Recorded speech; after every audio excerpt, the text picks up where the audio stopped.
good to have you here. This is Omni View, episode 108 for July 10th, 2026. Balanced news perspectives.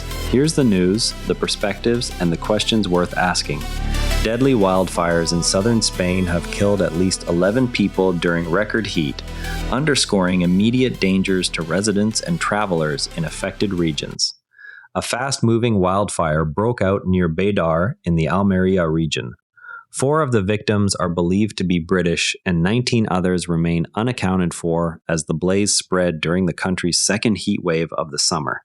Regional authorities in Andalusia confirmed the deaths occurred as victims tried to flee the flames in the Los Gallardos municipality. Spanish regional officials have focused on the immediate evacuation challenges and the speed of the fire's advance under extreme heat. International reports note the presence of foreign victims and the broader strain on emergency services during repeated heat events. The strongest argument from emergency responders centers on the need for faster alert systems when fires ignite in remote villages during peak heat. Regional leaders acknowledge that even with warnings, terrain and wind can outpace response times. What local factors made evacuation routes ineffective in this case? Shifting now to global aid developments. Reductions in foreign assistance have removed support from an estimated 1 million women, according to UN figures. The United States led major cuts in 2025, and other large donors have since followed the same pattern. UN agencies describe the reductions as directly limiting programs that previously reached vulnerable populations. Donor governments have framed the changes as necessary adjustments to domestic budgets and shifting priorities. UN program leads argue the scale of the loss shows how concentrated donor decisions affect millions quickly.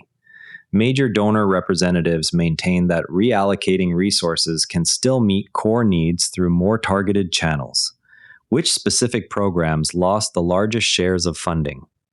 Police found the body of 13-year-old Layla Jeffrey in bushland near Donald in western Victoria after she went missing over the weekend. A 16-year-old boy has been arrested, and investigators are treating the death as suspicious. Victoria police have emphasized the rapid search operation and the decision to classify the case as suspicious from the outset. Local reporting highlights the shock in the small regional community where the remains were located. Police statements stress the importance of preserving evidence in rural settings. Community members have called for clear updates to reduce speculation in a tight-knit area. Investigators have noted that the case remains active and that further details will emerge through formal channels. Next, a business development in European aviation. EasyJet has accepted a takeover offer from the U.S. firm Apollo after it exceeded a previous bid from Castle Lake. The airline described the new proposal as superior on financial terms. EasyJet management has presented the Apollo offer as delivering stronger value for shareholders than the earlier proposal.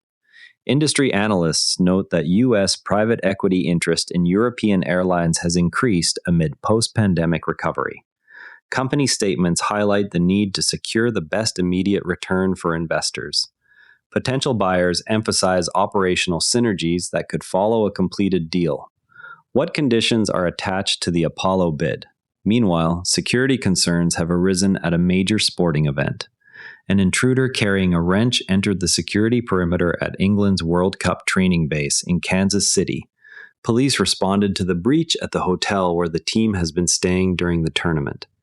Team security staff have described the incident as an isolated breach that was contained quickly. Local police have confirmed the response and noted the central location of the base as a factor in rapid attendance. Security personnel stressed that the existing perimeter prevented further access. Local authorities have pointed to the quick containment as evidence that response protocols worked. How did the intruder gain initial access to the perimeter? Turning to events inside Russia. Residents of Omsk reported surprise at a Ukrainian strike that reached the city. The attack marked an expansion of strikes into previously less affected Russian regions. Local accounts from Omsk emphasize the unexpected reach of the strike and the resulting disruption. Ukrainian sources have framed such operations as responses to ongoing conflict dynamics. Russian regional officials have stressed the need for strengthened local defenses. Ukrainian military statements have linked the action to broader campaign goals without detailing future targets. What damage was reported in the Omsk area? Hamas has begun dissolving its government structures and transferring authority to a new technocratic administration in Gaza. Hamas statements present the move as an internal reorganization to improve governance efficiency. International observers have viewed the change as potentially opening space for different administrative arrangements. Both accounts agree the transition involves handing power to non-Hamas figures. Hamas leaders argue the technocratic model can deliver services more effectively under current conditions. Analysts tracking the region note that any new administration will still face the same constraints on movement, funding, and reconstruction. In regulatory news from Europe, EU regulators have charged Meta with failing to address risks from features such as autoplay and infinite scroll on Facebook and Instagram. The European Commission stated these elements contribute to compulsive use and unhealthy habits. The European Commission has argued that platform design choices require the same scrutiny as content moderation. Meta has maintained that existing tools already give users control over their experience. Commission officials have framed the case as part of broader efforts to limit harms from digital services. Company representatives have pointed to user settings and parental controls as sufficient safeguards. What specific design changes is the Commission seeking? Abivax raised $920 million in its latest funding round, giving the French biotech enough cash to operate through 2029. The company now plans to launch its lead drug in the United States without seeking a buyer. Company leadership has described the raise as providing strategic flexibility to control its own commercialization path. Investors have noted that large rounds in biotech often signal confidence in late-stage trial data. The CEO has emphasized that independence allows the firm to retain full value from successful products. Potential partners have historically offered milestone payments and distribution networks in exchange for shared rights. Analysts have begun raising earnings estimates for European companies at the fastest pace since mid-2024, after 2 years of mostly downgrades. Market analysts have pointed to improving corporate guidance as the driver behind the upward revisions. Company executives have cited stabilizing demand and cost discipline as supporting factors. Research teams at major banks have highlighted sectors showing the strongest estimate increases. Corporate reports have noted that input costs have eased in several industries. The pace of upgrades will need to hold across multiple quarters before it is viewed as a durable trend rather than a short-term adjustment. To understand the EU's approach to these platform cases more fully, the evaluation process centers on whether specific interface mechanics meet legal thresholds for risk mitigation under the Digital Services Act. Regulators examine features like autoplay and infinite scroll by requiring companies to submit internal data on user engagement patterns. They then assess whether those patterns cross into compulsive territory.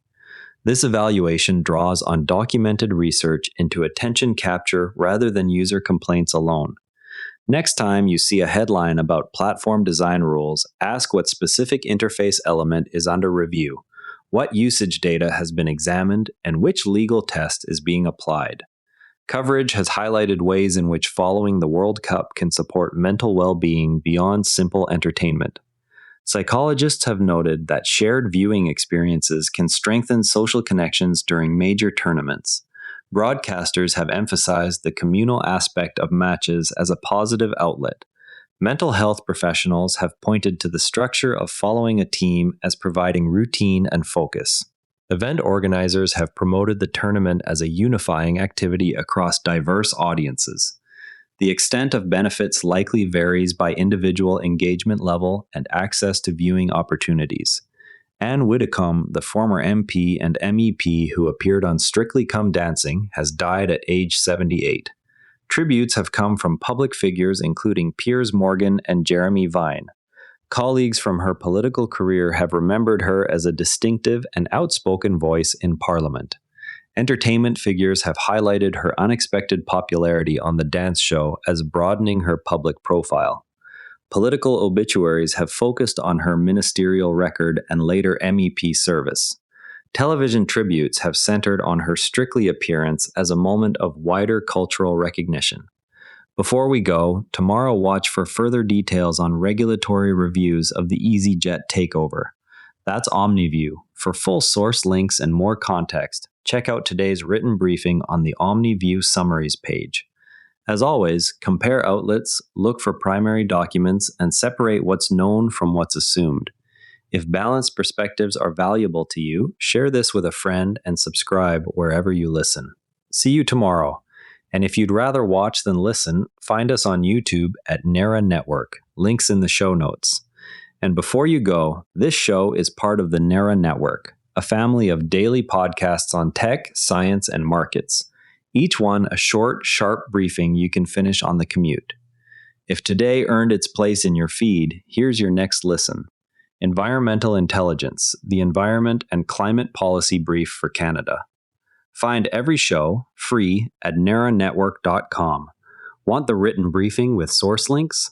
Each show keeps a summaries page on naranetwork.com. Scannable, dated, and free.